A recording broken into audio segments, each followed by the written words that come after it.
74তম বড়ো সাহিত্য সভাৰ দ্বিতীয় দিনৰ কাৰ্যসূচী মতে আমাৰ আজি পতাকা উত্তোলন হৈছে আৰু বিশেষকৈ আমাৰ এই পতাকা উত্তোলন কাৰ্যসূচীত আমাৰ 7টা সংগঠনে আগভাগ লয় ক্ৰমে বড়ো সাহিত্য সভা কছাৰী সমাজ আৰু আপোনাৰ ওমেন ফেডাৰেশ্যন এমপ্লয়ী ফেডাৰেশ্যন গাংবুঢ়া সন্থা আৰু লগতে আছে আমাৰ কলা কৃষ্টি সন্থা আৰু লগতে আছে আমাৰ বড়ো আমাৰ এই পৰাইছা আফাদ বুলি কয় এপছু তো গোটেইকেইটা মিলি আমি ধুনীয়াকৈ আজি প্ৰথম কাৰ্যসূচীটো আমি পতাকা উত্তোলন কৰি আমাৰ প্ৰতিটো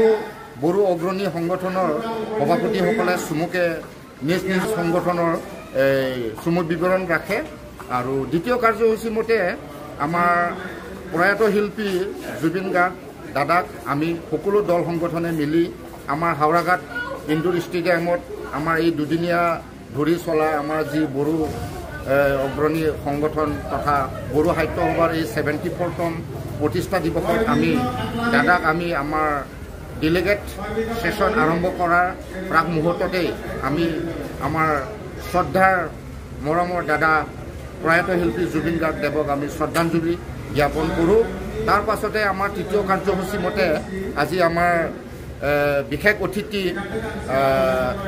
অজিত কুমাৰ বসুমতাৰীক আমি আজিৰ এই আমাৰ ডেলিগেট সেশনৰ যি হাউচ আছে সেই হাউচটো উদ্ঘাটন কৰিবলৈ দিওঁ আৰু উদ্ঘাটন কৰাৰ পাছতেই আমাৰ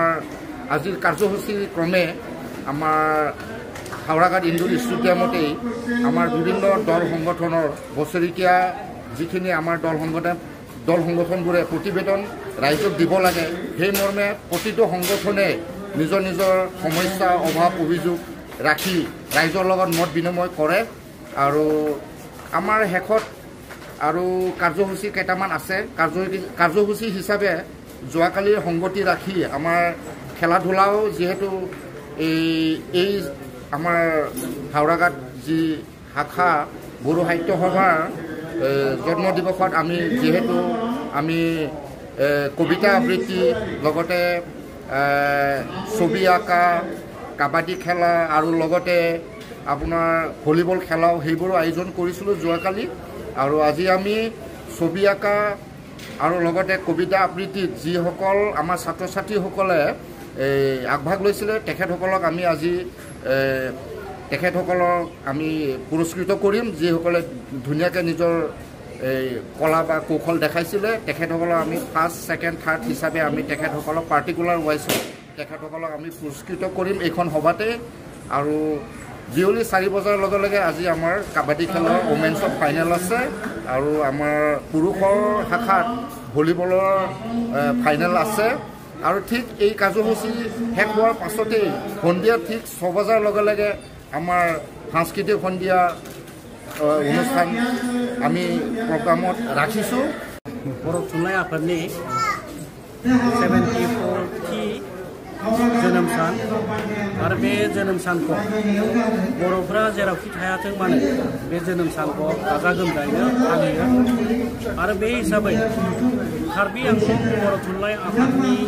सिङाव थानाय हावराघाट प्राइमारि एबा हावराघाट दखरायाबो बे जोनोम सानखौ बर' थुनलाइ आफादनि जोनोम सानखौ फालिदों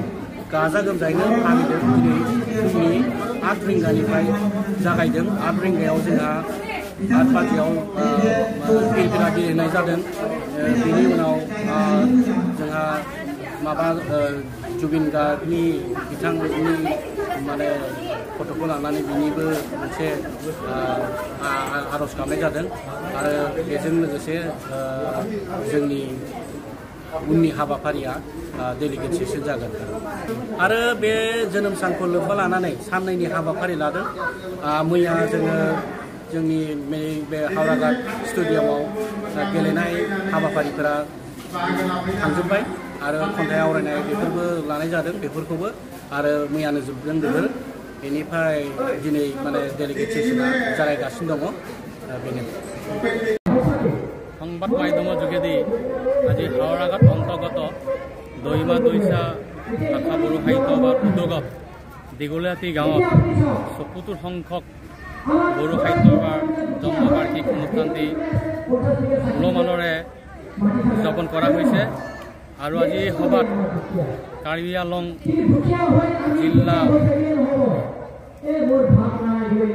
জিলাৰ আপচুৰ বৰ্ডত নিখিল বড়ো ছাত্ৰ সন্থাৰ গৌতম বসুমতাৰী ডাঙৰীয়া উপস্থিত আছিল আৰু লগতে আজি এই সভাত লোকেশ্যন কলেজৰ প্ৰবক্তা অৰ্থাৎ এছিষ্টেণ্ট প্ৰবক্তা লংকেশ্বৰ ফাইনাৰী ছাৰো উপস্থিত আছিল। গতিকে আজি আমি বৰ উলহ-মালহেৰে আজি এই অনুষ্ঠানটি আমি বৰ সুন্দৰভাৱে পৰিচালনা কৰিবলৈ পাৰি বৰ সুখী হৈছোঁ। গতিকে আমি আজি ভাষা সংস্কৃতি বৰ্ণ ভাষা নিৰ্বিশেষে আমি সকলোৱে ৬খন গাঁও অৰ্থাৎ দীঘলপানী, বৰ্ণাৰতলী, দীঘলীয়াহাটী ২খন আৰু লগতে মেটেকা 2খন গাঁও, এইখিনি আমি লগ লাগি আজি দৈমা দৈচাৰ